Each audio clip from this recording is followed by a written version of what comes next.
Lundi dernier que nous avons formellement constitué le comité. Et donc, depuis la conférence de presse de la dernière fois, les discussions continuent entre nous. Et exceptionnellement, pour la conférence de presse d'aujourd'hui, nous avons veillé à limiter sa participation compte tenu des mesures prises dans le cadre de la pandémie coronavirus 2019.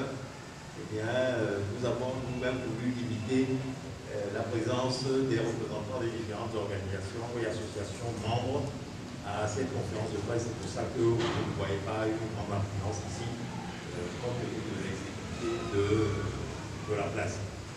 Mais ce dont je puis vous assurer, c'est que les associations qui vous ont été citées tout à l'heure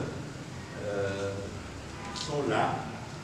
Et il y en a beaucoup d'autres qui ont rejoint le mouvement depuis.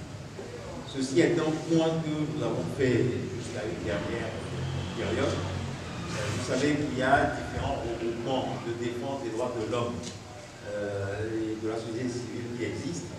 Elles ont pris contact, elles vont adhérer, elles existent en tant que regroupements. Des regroupements collectivement constitués ont décidé de rejoindre le collectif, le comité, donc qui en est à sa phase de structuration de ses activités. Et vous aurez constaté que cette première conférence de presse est sa première manifestation publique. Le professeur David Dossel vous l'a dit tout à l'heure, depuis la conférence de presse où la constitution de ce comité a été évoquée, eh bien, le travail a commencé à continuer au niveau de chacune des organisations, associations, partis, membres. Chacune a agi à son propre niveau et vous avez eu écho à des prises de position des uns des autres, des activités des uns et des autres dans ce sens. Et c'est ce qui a permis, entre autres, notamment, que d'autres partis qui ne sont pas membres de ce comité aujourd'hui et que quelqu'un a désigné tout à l'heure comme étant les grands partis de la place, prennent position à leur tour, a eu l'occasion comme celle de la concertation qu'il y a eu avec le gouvernement dernièrement. Si nous n'avions pas agi, faisant en sorte que l'opinion soit collectivement interpellée et que cette interpellation-là arrive au niveau de ces partis, les questions n'auraient pas été posées de la manière dont cela a été posé. Et cela n'aurait pas fait la pression nécessaire et suffisante sur les autorités, tant au niveau national qu'international, pour arracher la libération des deux responsables de la DMK en prison. Maintenant, pour répondre à la question de savoir pourquoi les autres partis traditionnels ne sont pas là, ce n'est pas à nous qu'il faut poser la question, c'est à eux qu'il faut le demander. Ce n'est pas que nous avons manqué de les contacter, nous leur avons envoyé le projet de plateforme qui nous réunit ici en leur indiquant le jour de la réunion où nous en discuterions et où nous formaliserions le comité. Ils ne sont pas venus, mais nous avons toujours dit entre nous que la porte reste toujours ouverte et que nous sommes prêts à accueillir, disons, les adhésions de toute autre organisation existant sur la place ici au Togo, qu'elle soit association ou parti politique, pour qu'ensemble nous mutualisions nos forces pour peser efficacement, pour arrêter ces arrestations arbitraires, ces tueries, parce qu'il y en a eu. On a évoqué le cas des 8 tués tout à l'heure, parmi ceux qui ont été arrêtés dans le cadre de l'affaire Daga. Et c'est ainsi que nous arrivons à être efficaces. Le professeur David Dossel a dit tout à l'heure, depuis l'assassinat de jeune Mohamed, Bon, si les choses n'ont pas pu aller de l'avant plus que ça, bah, c'est certainement aussi parce que eh bien, cette conjonction des forces, à un moment donné, s'est essoufflée.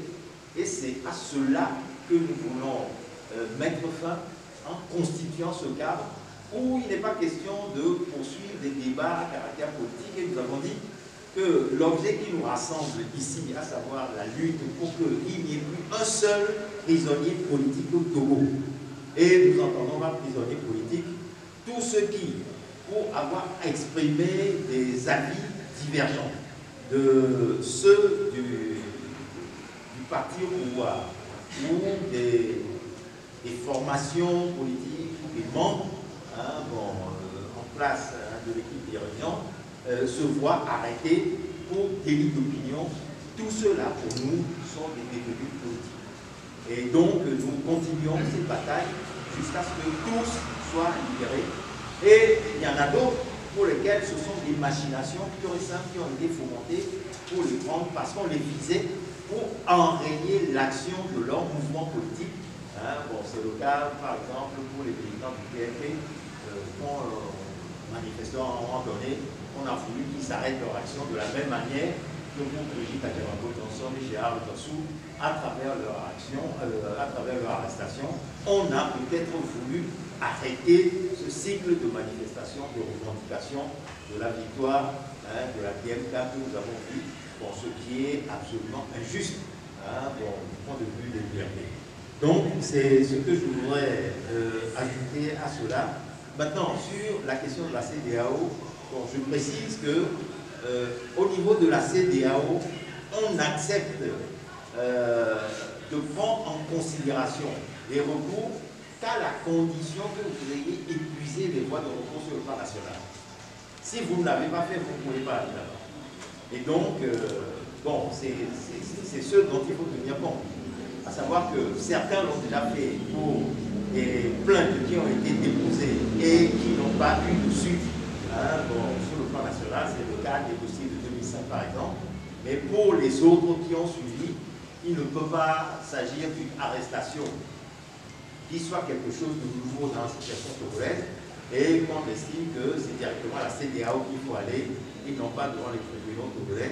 Et la question se discute actuellement au niveau du comité de savoir si contre des juges et des procureurs qui manifestement fabriquent du faux pour faire emprisonner des gens, il ne faut pas réfléchir à commencer à engager des poursuites.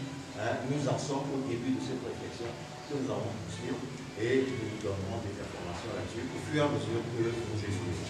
Je vous remercie.